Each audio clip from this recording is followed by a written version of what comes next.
வீடு மேட்டுங்கிறது எப்படின்னு பார்த்தீங்கன்னா, அது மல்ச்சிங் கிடையாது. Weeding mat. வீட் மேட்டுங்கிறது நமக்கு ரெயின் வாட்டரோ, மத்த நம்ம சொட்டு நீர்ல விடுற தண்ணியோ உள்ள போயிரும்.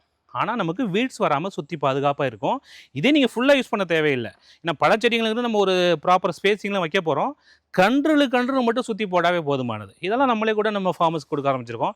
இதெல்லாம் உங்களுக்கு ஒரு வீடு மேட்ட நீங்க யூஸ் பண்ணீங்கன்னா, குறைஞ்சபட்சம் 2லேருந்து 3 வருஷத்துக்கு நீங்க அது ஸ்டேபிளா இருக்கும் நமக்கு. ஓகே. அதோட காஸ்ட்ன்னு பார்த்தீங்கன்னா, ஒரு ஒரு அரவுண்ட் பார்த்தீங்கன்னா, ஒரு சின்ன ஒரு 2x2 போடுறீங்கன்னா, ஒரு 20, 25, ரூ. 30 முடிச்சிடலாம். ஆனா ஒன்ஸ் நீங்க பண்ணிட்டீங்கன்னா, நமக்கு எவாப்பரேஷன் லாஸும் கம்மியா இருக்கும்.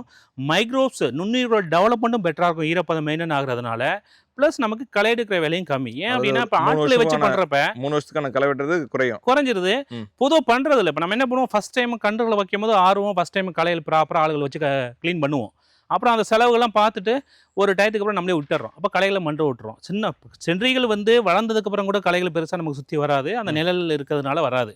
ஆனா ஆரம்பத்துல முதல் 1 ஆர் 2 இயர்ஸ்க்கு வந்து இந்த களைகள ப்ராப்பரா நம்ம மேனேஜ் பண்ணணும். ஏன்னா கன்றுகள நீங்க ஒரு 2 அடியோ, 3 அடியோ வைக்கிறீங்க அப்படின்னா, இந்த களைகள் ஃபாஸ்ட்டா வளரும். அப்ப அதனால நோய்களோ, பூச்சிகளோ தேவையில்லாம பரவும். நியூட்ரிஷனே அத அப்சார்ப் பண்ண ஏன்னா இதுகளோட வேர்களுக்கும் அதோட சின்ன ஒரு போட்டி வந்துரும். அப்ப கண்டிப்பா. தேவையில்லாம நியூட்ரிஷன் லாஸ் ஆகுது. அப்ப நம்ம என்ன பண்ணணும் அப்படின்னா, முதல் 2, 3 வாரத்துக்காவது ஒண்ணு களைகள் ப்ராப்பரா நம்ம ரிமூவ் பண்ணணும். அப்படி இல்லன்னா இந்த மாரி நான் சொன்ன மாரி வீட்டு மேட் மாரி போட்டுக்கலாம்.